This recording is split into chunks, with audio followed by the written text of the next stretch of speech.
चलिए दोबारा से शुरू करते हैं नेक्स्ट वीडियो में। सेकंड टॉपिक है आज का हमारा AC circuit with pure inductance. ठीक है, प्योर इंडक्टेंस।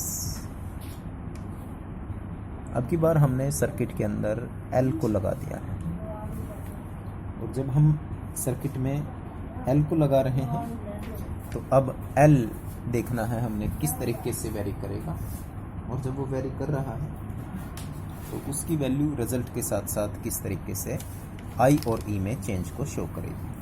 हमेशा सर्किट के अंदर जब भी आप स्टार्टिंग कर रहे हैं तो यही स्टार्टिंग रहेगी कि इंस्टेंटेनियस वैल्यू हमेशा E से रिप्रेजेंट होगी। पहले सर्किट डायग्राम देख लेते हैं। सिर्फ इंडक्टेंस है, प्योर इंडक्टेंस। तो इंडक्टेंस हमने लगा दिया दिस वन, और सोर्स AC सोर्स के साथ डिस्कस करने हैं हमने, ये भी ध्यान रखना है क्योंकि अल्टरनेटिंग है ये AC। तो ये EMF लगा दिया हमने, E is equal to E naught E की power j omega t। This is your inductor L। ठीक है, तो वही चीज़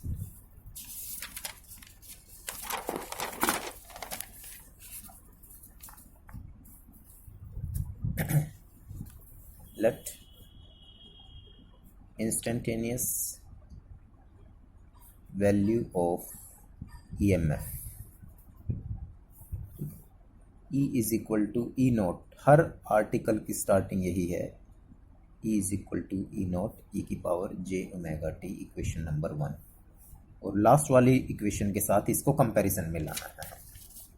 ठीक है, अब लास्ट वाली इक्वेशन के साथ जब इसको कंपैरिजन में लाएंगे हम, तो पहले ही हमने इसको नाम दे दिया 1 का। अब सर्किट में हमने इंडक्टेंस को कनेक्ट किया है। लेट जैसे ही EMF कनेक्ट करा तो I be the current flowing, I be the current flowing in the circuit at any time t। किसी भी टाइम पर I करंट उसमें फ्लो कर रहा है, और जब I करंट उसमें फ्लो कर रहा है तो इंड्यूस्ड EMF डेवलप हो जाएगा, और सर्किट में रेजिस्टेंस है नहीं, तो E की value L di by dt के बराबर आ जाएगी। ठीक है, E is equal to L di by dt। The EMF, there is no resistance in the circuit, there is no resistance, सिर्फ प्योर इंडक्टेंस है, तो E की value L di by dt। अगर रेजिस्टेंस होता तो IR उसमें add हो जाता, या कैपेसिटेंस होता, जो भी होता। ठीक है, अब हमने करंट निकालना है। E तो हम निकाल चुके हैं, हमेशा फोकस रखना है क्या निकालना है। जैसे लास्ट आर्टिकल में E बाय R कर दिया था तो I मिल गया था। अब यहाँ पर हमें कैसे मिलेगा, तो पहले ये I है हमारे पास, तो इसको निकालना है। तो DI this is equal to, ये इसके साथ चला गया और ये इसके नीचे क्रॉस मल्टीप्लिकेशन में, यानी कि E अपॉन में L इंटू में dt। ठीक है, अब E की वैल्यू इक्वेशन नंबर 1 से पुट करनी है। From 1 di as it is, E is equal to E naught E की power j omega t divided by L into में dt। ठीक है, इंटीग्रेटिंग बोथ साइड, क्योंकि हमें करंट चाहिए, यहाँ पर di मिल रहा है, तो इंटीग्रेटिंग बोथ साइड। जैसे ही इसको इंटीग्रेट करेंगे दोनों तरफ, आपने नेक्स्ट स्टेप में करना है, मैं इसमें कर रहा हूँ। di का इंटीग्रेशन I हो जाएगा, E नॉट बाई L बाहर आ गया यहाँ से, और E की पावर j ओमेगा t का इंटीग्रेशन क्या होगा, E की power j omega t upon में j omega. This is the integration. ठीक है, अब सिर्फ इसको रीअरेंज करना है हमने। रीअरेंज का मतलब क्या है कि ये जो j ओमेगा t है और EL है, इकट्ठा लिखते हैं, E नॉट E की पावर j ओमेगा t। ठीक है, इसको लिख दिया जे ओमेगा एल, जे आगे लिख दिया, ओमेगा एल बाद में लिख दिया यहाँ पर, ठीक है। आई इज इक्वल टू, अब थोड़ा सा ध्यान दें, यहाँ ये 1/j है, 1/j, और 1/j को मैं लिख सकता हूँ j से मल्टीप्लाई कर दिया इसको और j से ही डिवाइड कर दिया, कोई फ़र्क नहीं पड़ा इसको 1/j को, तो दिस बिकम j, और ये हो गया j का स्क्वायर, और j का स्क्वायर का मतलब क्या होता है -k1, so this can be written as -kj। किसको लिख सकते हैं -kj? 1/j को लिख सकते हैं -kj। So from this calculation 1/j की जगह मैंने लिख दिया -kj, e naught upon omega L e की power j omega t। Clear है? ठीक है, this is equal to -kj है हमारे पास, e naught as it is, omega L as it is, e की पावर आयोटा थीटा है, iota theta, और जैसे यहाँ से इसको हमने लिखा था, कुछ वैल्यू लिखी थी ना, ये कोस theta plus j sine theta हो तो उसको लिख सकते हैं जे थीटा, तो इसका उल्टा भी पॉसिबल है हमारे पास कि अगर जे थीटा है तो उसको क्या लिख सकते हैं cos theta plus j sine theta. तो यहाँ पर क्या है हमारे पास j omega t, so we can write this value as cos omega t plus j sine omega t. E को चेंज कर दिया साइन और कोस के अंदर, ठीक है, माइनस जे को अंदर मल्टीप्लाई कर दो, e naught upon omega L minus j cos omega t. अब जे इसके साथ भी होगा तो जे को जे से मल्टीप्लाई करेंगे तो क्या आएगा -k1, और ये ऑलरेडी क्या है माइनस, तो माइनस माइनस क्या हो गए प्लस साइन ओमेगा टी। बात आई थिंक समझ में आ गई होगी आप लोगों को। जे को जे से मल्टीप्लाई करा -1, माइनस और माइनस क्या हो गए प्लस, तो जे भी हट गया और प्लस का साइन भी आ गया, ठीक है। This is equal to E naught upon omega L, minus को बाद में लिख दिया कोस टर्म को, और साइन को पहले लिख दिया जे कोस ओमेगा टी, ठीक है। अब फॉर्मूला लगा दिया मैथमेटिक्स का, कौन सा, साइन को कोस में बदल देते हैं, क्या लिख सकते हैं इसको कोस 90 माइनस थीटा लिख सकते हैं, ऐसे ही इसको भी लिख देते हैं साइन 90 माइनस थीटा, ठीक है। Cos 90 minus theta becomes sine, sine 90 minus theta becomes cos. This is equal to E naught upon omega L. Angle को भी चेंज कर रहे हैं साथ में, कोस ओमेगा टी माइनस 90, ठीक है। एक यहाँ पर थोड़ा सा आइडिया ले लेते हैं, कोस माइनस थीटा किसके बराबर होता है कोस थीटा के, और अगर साइन माइनस थीटा है तो दैट इज माइनस के साइन थीटा। ये टर्म याद रखनी है आप लोगों ने। अगर कोस माइनस थीटा है, अब यहाँ देखो ओमेगा टी माइनस करेंगे π/2 तो वो कोस में ही रहेगा और एंगल भी चेंज हो गई, माइनस भी नहीं आया है। लेकिन अगर साइन के साथ माइनस है तो वो माइनस साइन बनेगा। अब साइन का माइनस बाहर आ जाएगा यहाँ से, और माइनस माइनस क्या हो गई प्लस, जे साइन और एंगल चेंज हो गई ओमेगा टी माइनस π/2 में। समझ आ गया होगा सबको? Cos minus theta cos theta, sine minus theta, minus minus plus हो गए हैं। चलिए, this is equal to E naught upon omega L. अब दोबारा से इसको रिवर्स ई में चेंज कर दो, ई की पावर जे। अब थीटा क्या है, ओमेगा टी माइनस के पाई बाय 2। ठीक है, ओमेगा टी माइनस के पाई बाय 2। अब ये सारी टर्म v बाय आर बन जाएगी, और v बाय आर का मतलब क्या है, ओम्स लॉ से आई नॉट ई की power j omega t minus के पाई बाय 2। और आई नॉट कहाँ से मिला है हमें, आई नॉट की वैल्यू है ई नॉट को डिवाइड कर दिया ओमेगा एल से, तो ओमेगा एल एक तरीके से रेजिस्टेंस हो गया, E by R becomes I naught. This is equation number our second.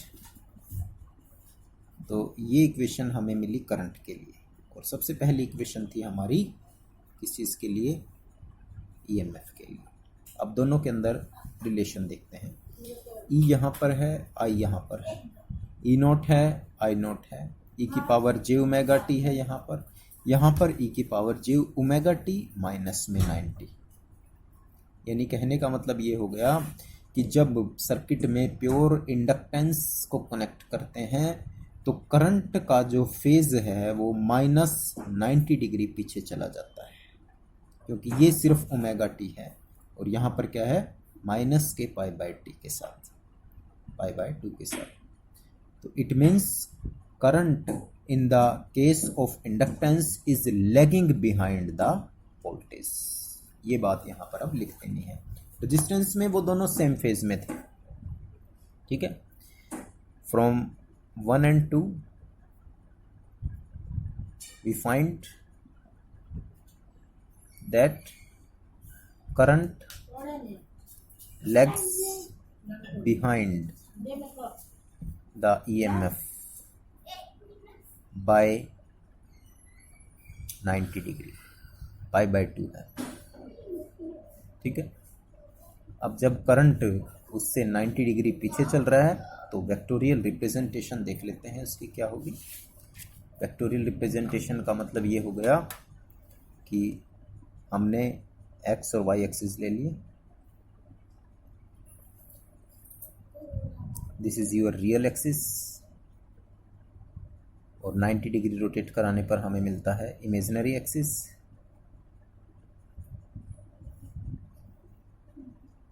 ठीक है, यहाँ पर हम लेते हैं ई और आई। तो सबसे पहले ई को ड्रॉ कर देते हैं। ई क्या है, ई नॉट ई की पावर जे ओमेगा टी, यानी कि ये एंगल कितना हो गया, ओमेगा टी मान लेते हैं। और लेट अस से this is representing its maximum value E not. ये ई नॉट को रिप्रेजेंट कर रही है यहाँ पर, this is E not maximum तक। ठीक है, ये तो सिंपल है, हर बार ओमेगा टी बनाया और सीधी लाइन ड्रॉ कर दी हमने। अब करंट को देखना है, करंट इससे 90 डिग्री पीछे चल रहा है, करंट इससे 90 डिग्री पीछे चल रहा है, तो इसका मतलब ये हो गया कि इस एंगल पर हम 90 डिग्री एंगल बना देते हैं। ये बना दिया 90 degree. So this angle is our 90 degree angle. और ये ई नॉट को वैल्यू को रिप्रेजेंट कर रही थी, लेकिन हमें जब करंट मिला है, करंट की वैल्यू, तो आई नॉट कैसे मिला है हमें, ई नॉट को डिवाइड करने पर, किससे डिवाइड करने पर, ओमेगा एल से डिवाइड करने पर। तो इसका मतलब ये हो गया कि करंट ई नॉट से कुछ ना कुछ कम रहेगा, तो इतनी ही लाइन हमने नहीं ड्रॉ करनी, थोड़ी सी छोटी कर देंगे इसको नीचे की तरफ। लेट अस से दिस इज आई नॉट। ठीक है, तो कहने का मतलब ये हो गया कि current is lagging behind, 90 degree पीछे चल रहा है, 90 degree. So this is the representation of what, E and I. ये तो हमारी वेक्टर रिप्रेजेंटेशन है। लेकिन अगर हम अब इसको वेव रिप्रेजेंटेशन दें,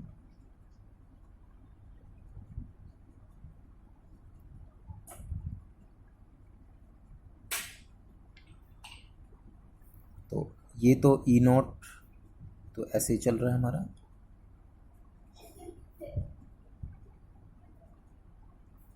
this is for e is equal to E naught e की power j omega t represent हो गई लाइन। ठीक है, अब करंट 90 डिग्री पहले है, अब इसको थोड़ा सा ध्यान से देखेंगे। करंट 90 डिग्री पहले है तो ये ज़ीरो होता है हमारा, ये π/2 लेते हैं हम, दिस वन इज पाई, ठीक है, this one is 3π/2 and this one is for 2π। तो जब ये ज़ीरो है, करंट उस टाइम 90 डिग्री पीछे यानी कि नीचे की डायरेक्शन में होगा, और ये ज़ीरो है तो करंट मैक्सिमम होगा उस टाइम पर। ठीक है, करंट मैक्सिमम का मतलब देखो ये मैग्नीट्यूड यहाँ रिप्रेजेंट हो रहा है मैक्सिमम के लिए, तो नीचे वाला जो मैग्नीट्यूड होगा वो हम इस लाइन से रिप्रेजेंट नहीं करेंगे, यहाँ थोड़ा सा उससे नीचे ले लेते हैं ये।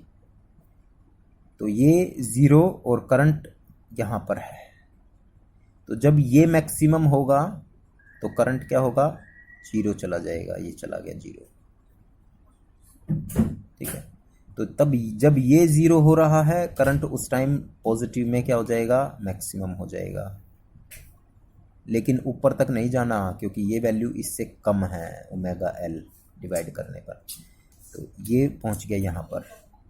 ठीक है, तो अब ये नेगेटिव में मैक्सिमम तो करंट ज़ीरो, अब ये ज़ीरो करंट फिर दोबारा से नेगेटिव के लिए मैक्सिमम, और यही वैल्यू इसकी चलती रहेंगी हमारी। So this term is representing I is equal to I naught e की power j omega t minus के 90। दोनों ही चीज़ें ध्यान में रखनी है आप लोगों ने, वो ये कि एक तो करंट मैक्सिमम यहाँ तक नहीं दिखाना है, दूसरा फेज का डिफरेंस ध्यान में रखना है। जब वो ज़ीरो है तो मैक्सिमम है, वो मैक्सिमम है तो करंट ज़ीरो है, जब ये ज़ीरो तो करंट यहाँ पर मैक्सिमम हो चुका है। ठीक है, ऐसे ही करंट यहाँ पर मैक्सिमम, ये वैल्यू यहाँ पर क्या है, zero. This is the pictorial representation of the graph.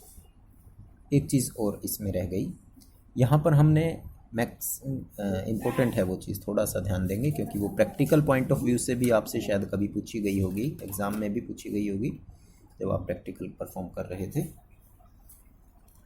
हमें आई नॉट मिला था और ये मिला था ई नॉट को एक्स ओमेगा एल से डिवाइड करने पर, तो ओमेगा एल एक तरीके से रेजिस्टेंस को रिप्रेजेंट कर रहा है, और क्योंकि सिर्फ इंडक्टेंस है तो ये इंडक्टिव रिएक्टेंस हो गया हमारे पास। This is this resistance in case of inductor, this resistance is called inductive reactance। इसको हम क्या नाम देंगे, इस रेजिस्टेंस को इंडक्टिव रिएक्टेंस का, और इस इंडक्टिव रिएक्टेंस को XL से रिप्रेजेंट कर देते हैं, XL, this is known as inductive reactance. ठीक है, XL this is equal to omega L, ध्यान रखना है। अब देखो थोड़ा सा रेजिस्टेंस है ये, लेकिन किसका रेजिस्टेंस है, इंडक्टर का रेजिस्टेंस है ओमेगा एल से। अगर हमारे पास डीसी होता, इफ डीसी इज यूजिंग, तो डीसी की फ्रीक्वेंसी क्या होती है, that is frequency of DC is zero होती है हमेशा। और डीसी की फ्रीक्वेंसी अगर जीरो हो रही है तो ओमेगा यानी फ्रीक्वेंसी जीरो हो जाती है, क्योंकि ओमेगा इज इक्वल टू क्या होता है 2 पाई म्यू होता है, और म्यू फ्रीक्वेंसी ज़ीरो होती है फ्रीक्वेंसी डीसी के लिए। तो ओमेगा कितना हो जाता ज़ीरो, तो रेजिस्टेंस जीरो हो जाता है। यानी कि अगर हम सर्किट में ईएमएफ सोर्स जो है वो डीसी का लगा देते तो कोई रेजिस्टेंस ऑफर नहीं होता। रेजिस्टेंस की वैल्यू कितनी आ रही है zero. There is no resistance offer to DC, ठीक है। लेकिन जब हम दैट इज फॉर अगर हम एसी की बात करें तो एक्सएल है ये एक्सएल, और ये डायरेक्टली है ओमेगा के, ठीक है। ये तो चीज़ कांस्टेंट होती ही है, इंडक्टिव जो हेनरी की वैल्यू है। तो XL is directly proportional to omega भी है एक तरीके से। और एसी की कुछ ना कुछ फ्रीक्वेंसी होगी, तो जितनी फ्रीक्वेंसी होगी एसी की उतना ही उसका रेजिस्टेंस बढ़ता चला जाएगा। Larger the value of AC more will be resistance offer.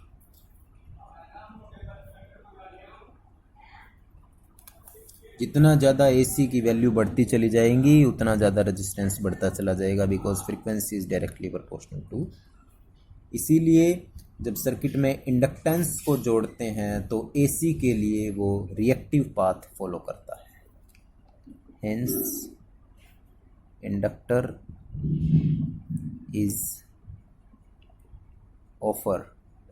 Offer resistance for AC. Underlined DC inductor के लिए इजीली पास हो जाएगी। अगर सर्किट में डीसी जोड़ दें, ये है और यहाँ पर ये जोड़ दिया हमने, तो कोई रेजिस्टेंस नहीं आएगा, इजी करंट फ्लो होगा इसमें, इजी पाथ।